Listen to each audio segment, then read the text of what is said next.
అందరికీ నమస్తే అండి. యాక్చువల్లీ గంటా శ్రీనివాసరావు గారంటే చంద్రబాబుకి పడదు. నేను మీకు అంటే గంటా శ్రీనివాసరావు గారిని చీపురుపల్లి ఇవ్వడం వెనక కారణం ఏమిటి అనే డౌట్ రావచ్చు. సో నేను కొన్ని నెలల కిందట, బహుశా 4 నెలల కిందట ఒక వీడియో చేశా. గంటా శ్రీనివాసరావు గారికి చంద్రబాబు నాయుడు గారు అపాయింట్మెంట్ కూడా ఇవ్వడం లేదు అని. అది చాలామంది నమ్మల. అదేంటి సీనియర్ పొలిటీషియను గంటా గారు 4 టైమ్స్ ఎమ్మెల్యే, మంత్రి, ఎంపీ, ఆయనకి చంద్రబాబు గారు అపాయింట్మెంట్ ఇవ్వకపోవడం ఏమిటి అని చాలామంది అనుకున్నారు. సో ఆ వీడియో ఎప్పుడు చేశాను ఏంటనేది మీకు స్క్రీన్ షాట్ కూడా పెడతాను, చూడొచ్చు. సో అటువంటి గంటా శ్రీనివాసరావు గారికి ఇప్పుడు సీటు క్వశ్చన్ మార్కులో పడింది. గంటా గారు ఏమనుకున్నారు, ఏముంది పార్టీ నాది, పార్టీ నేను ఏం చెప్పినా వింటుంది, నేను సీనియర్ని, అందులోకి మా వియ్యంకుడు నారాయణ పార్టీలో స్ట్రాంగ్ పిల్లరు, కాబట్టి నేను ఎక్కడి నుంచి పోటీ చేసినా పార్టీ యాక్సెప్ట్ చేయాల్సిందే అని ఆయన భీమిలి నియోజకవర్గం నుంచి పోటీ చేస్తానని ఒక వర్గాన్ని రెడీ చేసుకొని పుకార్లు చర్చ లేవనెత్తి అక్కడ కొంత వర్క్ కూడా స్టార్ట్ చేశారు. మౌత్ టాక్ స్ప్రెడ్ చేసేలా చేశారు భీమిలి నుంచి పోటీ చేయడానికి. భీమిలి సేఫ్ సీట్ ఆయనకి. కానీ పార్టీ ఏమనుకుంటోంది, గంటా శ్రీనివాసరావు గారికి ఇన్నాళ్ళు రాజకీయం నడిచింది, కానీ ఇప్పుడు మాత్రం ఆయన అనుకున్న దగ్గర మనం సీట్ ఇవ్వకూడదు, ఆయన అవసరం తీరేలా కాకుండా పార్టీ అవసరం తీరేలాగా ఆయన్ని వాడుకోవాలి అనేది పార్టీ ఆలోచన. సో అందుకు గంటా శ్రీనివాసరావు గారిని చీపురుపల్లి పంపించాలి అంటున్నారు.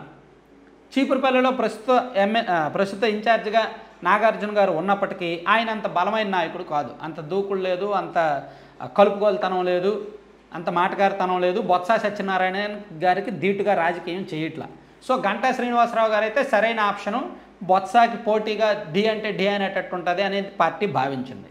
సో గంటా శ్రీనివాసరావు గారు నిజంగా బొత్స మీద గెలిచి వస్తే అప్పుడు పార్టీలో చక్రం తిప్పొచ్చు. నేను పెద్ద తలకాయ మీద గెలిచి వచ్చాను, నేను రిస్క్ ఉన్న సీట్లో గెలిచాను అని చెప్పుకోవచ్చు. సో ఎందుకు గంటా గారి మీద చంద్రబాబు గారికి ఎంత కోపం అంటే, గంటా గారిలో రాజకీయ నిలకడ లేకపోవడమే.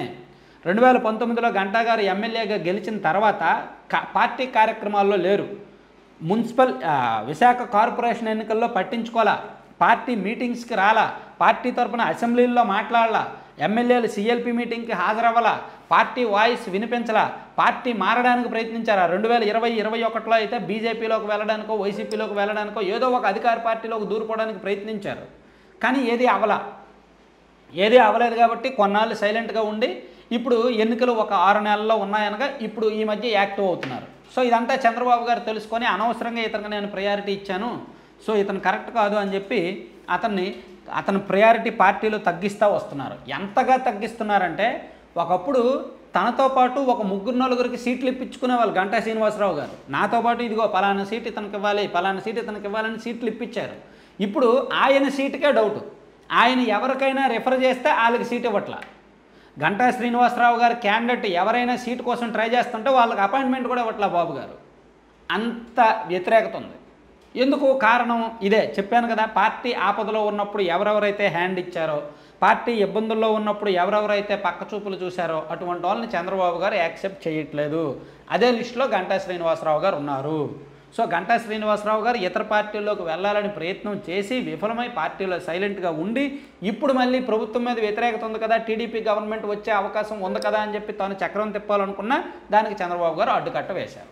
సో ఒక రకంగా ఇది మంచి నిర్ణయమే. నేను ఈ విషయాలన్నీ కూడా 1 ఇయర్ బ్యాక్ నుంచి చెప్తూనే ఉన్నా. గంటా శ్రీనివాసరావు గారికి అంత ఈజీ కాదు, గంటా గారికి పార్టీ అంత యాక్సెప్ట్ చేయట్లేదని నేను చెప్తూనే ఉన్నా. సో ఇప్పుడు అదే నిజమైంది.